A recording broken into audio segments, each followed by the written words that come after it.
اچھا آپ کی اپنی فیملی میں کتنے لوگ ہیں جو جن کو آپ قائل کر پائے؟ جس طرح آپ نے بتایا فیملی بریلوی ہے تو وہ بھی سب کو کر پائے یا کچھ ابھی بھی خود ہی ہو گئے سارے ہی ہو گئے؟ اس کی وجہ یہ ہے کہ میں ایک ڈومیننٹ پرسنالٹی کے طور پہ، تو آپ پتہ جب ڈومیننٹ پرسنالٹی جس کو لوگ دینی اعتبار سے دیکھتے ہوں تو اگر وہ یہ ڈیسیژن کریں، میں نے اپنے بھائیوں کو صرف ایک دن بیٹھ کے، وہ بھی ان کو اسپیشلی بٹھا کے نہیں، ایک اپنا جو گھر میں بیٹھک میں چھوٹا سا پروگرام کرتا تھا اس میں بیٹھ کے انہوں نے بس 1-1.5 گھنٹے کی گفتگو سنی ہے، دیٹس آل.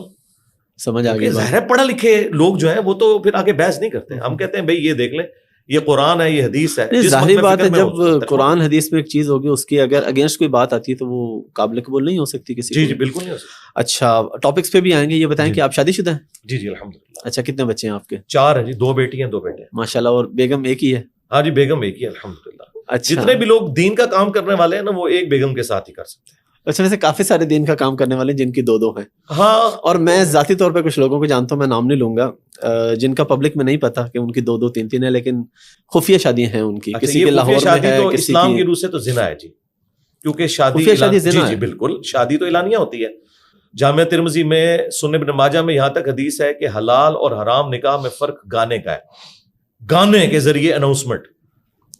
یعنی اب ایک اناؤنسمنٹ ہوئی نہیں ہے تو وہ چھپی دوستی تو اسلام میں حرام ہے. آپ سورۃ النساء پڑھ لیں. نہیں اگر نکاح کیا ہوا ہے پھر بھی حرام ہے جی. چھپی دوستی ہے. میں اچھا میں تھوڑا میں آپ کو بتاتا ہوں اس کی لاجک کیا ہے. ایک منٹ میں سوال اپنا ذرا پورا کر لوں کہ میں کئی ایسے لوگوں کو جانتا ہوں جنہوں نے پراپر نکاح کیا گواہان کی موجودگی میں لیکن رجسٹرڈ نہیں کروایا ہوا، ڈاکومنٹیشن کوئی نہیں. وہ کہتا ہے بھائی دیکھو زنا ہے. اس کی وجہ یہ ہے، اس کی وجہ یہ ہے، یہی تو ان کی چوری ہے، کیوں نہیں رجسٹر کروا رہے. اور اس کا اینڈ رزلٹ یہ ہوگا کہ آج اگر ان کی ڈیتھ ہو جاتی ہے تو وہ جو بیوی جو چھپ کے انہوں نے کی ہے وہ وراثت میں حصہ لے گی؟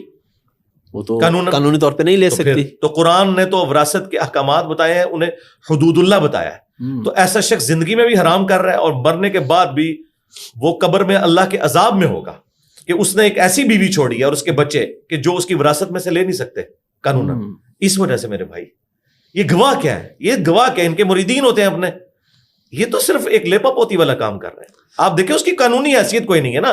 اسلام تو ایک خاندانی نظام میں بلیو کرتا ہے نا. اگر آپ اس کو سنت سمجھ کے اور دین کی خدمت سمجھ کے کر رہے ہیں تو اعلانیہ کریں نا میرے بھائی. ہم نے تو دیکھا ہے کہ نبی صلی اللہ علیہ وآلہ وسلم نے بھی زندگی میں ایک ہی شادی کی ہے. یہ جو آپ کو بعد کی شادیاں نظر آتی ہیں نا وہ بالکل آپ کے آخری 8-9 سال کی ہے. پوری زندگی جو آپ نے جس عورت کے ساتھ گزاری ہے وہ ایک ہی بچے ہیں جب تک سیدہ خدیجہ تب تک اور کوئی 24 سال میں نہیں تھی. یعنی ایک شخص اب 50 کی ایج کو پہنچ چکا ہے اور اس نے کوئی دوسری شادی نہیں کی. بعد میں وہ ایک اللہ تعالیٰ نے حکمت کے تحت ایسا معاملہ کیا. ادروائز یہ نہیں ہم کہہ رہے کہ شادی جو ہے وہ دوسری کرنا حرام ہے، نہیں، دوسری تیسری چوتھی کی اجازت ہے لیکن حکم نہیں ہے. حکم یہ ہے کہ اگر انصاف نہ کر پاؤ تو ایک پر اکتفا کرو. یہ سورہ نساء کی واضح آیت ہے.